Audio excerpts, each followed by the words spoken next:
નમસ્કાર દર્શક મિત્રો, મહામંથન મંતવ્ય ન્યૂઝમાં આપનું સ્વાગત છે। આજથી થોડાક દિવસ પહેલા સુરતના લિંબાયત વિસ્તારમાં સરા જાહેરમાં એક યુવકની હત્યા કરી દેવામાં આવી હતી, જેમાં સુદામા પાટીલ નામના આ યુવકની હત્યા આડા સંબંધની આશંકાએ જે મહિલા હતી તેના ભાઈ દ્વારા કરવામાં આવતા મામલો બીચક્યો હતો।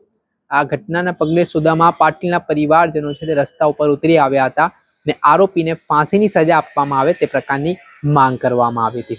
આ સમગ્ર ઘટનાથી સુરત શહેરમાં કાયદા અને વ્યવસ્થાની સ્થિતિ કથળી હતી ને ન્યાય આપોના નારા સાથે ગુહાર પણ લગાવવામાં આવી હતી। હવે સમગ્ર મામલો એવો હતો કે સુરતના લિંબાયત વિસ્તારમાં જે આરોપી રાજેશ છે તેને એવી આશંકા હતી કે સુદામા પાટીલ નામનો જે વ્યક્તિ છે તેના સંપર્કમાં તેની બહેન છે અને તેની સાથે આડા સંબંધ છે, જેના જ કારણે સુદામા પાટીલ અને રાજેશ વચ્ચે થોડાક સમય પહેલા ઝઘડો પણ થયો હતો અને આને લઈને અવારનવાર ઝઘડાઓ ચાલતા હતા, જેને લઈને એક દિવસ રાજેશ પોતાના મિત્ર વિપિનને સાથે રાખીને જ્યારે સુદામા પાટીલ જઈ રહ્યા હતા તે દરમિયાન તેમના પર હિચકારો હુમલો કરી દે છે અને આ ઘટનામાં સુદામા પાટીલને ગંભીર ઈજાઓ પહોંચતા તેઓનું મોત નીપજે છે।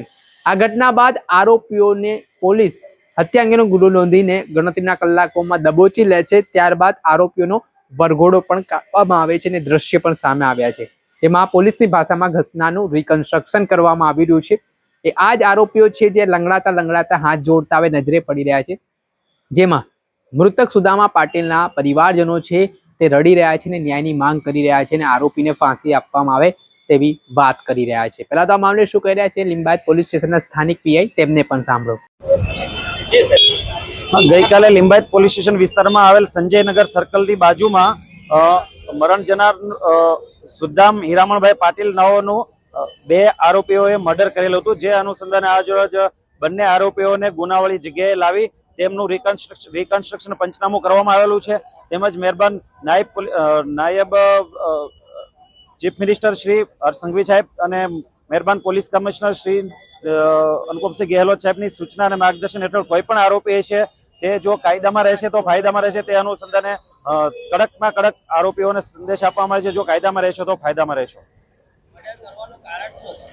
મર્ડર કરવાનું કારણ એવું હતું કે આરોપી રાજેશ ભદાણે નાઓની બેન સાથે મરણ જનારના આડા સંબંધ હતા। એ તો એનો અંગત રાગદ્વેષ હતો જ તે, પરંતુ 15 દિવસ પહેલા આ લોકોને ફરીથી કંઈક મારામારી અને ઝઘડો થયેલો હતો, જે અનુસંધાને તેને મનમાં રાખી તેની અદાવત રાખી અને આ જગ્યાએ તેનું મર્ડર કરેલું હતું। આરોપીઓમાંથી એક રાજેશ ભદાણે છે, તેઓનો 2018માં 307નો ગુનોનો આરોપી છે, બીજાનો ગુનાહિત ઇતિહાસ નથી।